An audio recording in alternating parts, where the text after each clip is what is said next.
Phone తీసి photo కూడా చూసాము మేము. ఆ అక్క అంటుంది రండి చూసుకుందాం, విత్ ప్రూఫ్లు కూడా ఉన్నాయి అని చెప్పి తెగించి చెప్పేస్తుంది. గ్రౌండ్ ఫ్లోర్ 5 ఫ్లోర్ ఏదేదో అంటున్నారే, భయం వేస్తుంది. 2 months నుంచి పెడుతున్నారంట, 300 వీడియోలు బయటకు వచ్చినాయంట.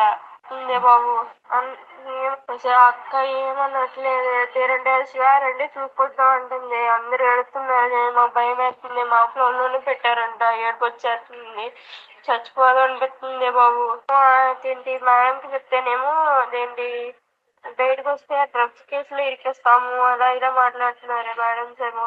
రవీంద్రబాబు ఏమో చూసి చెప్తాడంట, వీడియోలు చూసినాక చెప్తాడంట, అలా మాట్లాడుతులేమో. పొలిటీషియన్స్ అంట, మరి తెలియట్లా, అందుకని భయపడుతున్నారు ఎవరైనా అడగడానికి.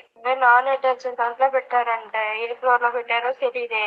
ఇప్పుడు 300 వీడియోలు అయితే బయటకు వచ్చినాయని మాత్రం అంటున్నారు. సీనియర్స్ ధర్నా చేస్తున్నారు, సీనియర్స్ ఏమో గొడవ పడుతున్నారు. అది మేడం వార్డెన్స్ ఏమో కర్రలు పట్టుకుని ఎమ్మడి పడుతున్నారే, కానీ సీనియర్స్ చాలా మంది ఏడుస్తున్నారు. 300 వీడియోలు 2 నెలల నుంచి జరుగుతుందంట. ఆ పిల్లేమో పొలిటీషియన్స్ అంటే ఫేక్ న్యూస్ అంటున్నారు. ఫేక్ న్యూస్ చూసి చెప్తాం, వెయ్యే మాటలు అన్నారు కాదు.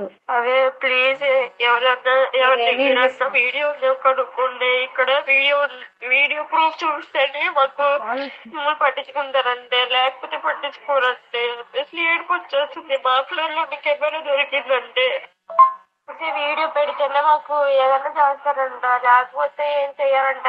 అడుగుతుంటే కూడా కర్రలు పెట్టి కొడుతున్నారే, అంత ఉండే హాస్టల్లో ఇప్పుడు మా సిచ్యువేషన్. అందరు ఏడుస్తున్నారు. సీనియర్స్ కూడా అడిగారు, సీనియర్స్ అడిగితే బాయ్స్ సీనియర్స్ అడిగారంట, అడిగితే వాళ్ళని డ్రగ్స్ కేసులో ఎక్కిస్తా అని చెప్పారంట ప్రిన్సిపల్. మానేసి ధర్నా చేద్దామని, మరి ఏమైతే ఏంటో ఏమైతే తెలీదు. అందరూ ఏడుస్తూ అయితే జరుగుతుంది. మా ఫ్లోర్ లోనే దొరికిందంట క్యామ్ కూడా. అది 2 months నుంచి అంట. 2 months నుంచి అంటే అన్ని ఫ్లోర్లు కవర్ చేసి ఉంటారు.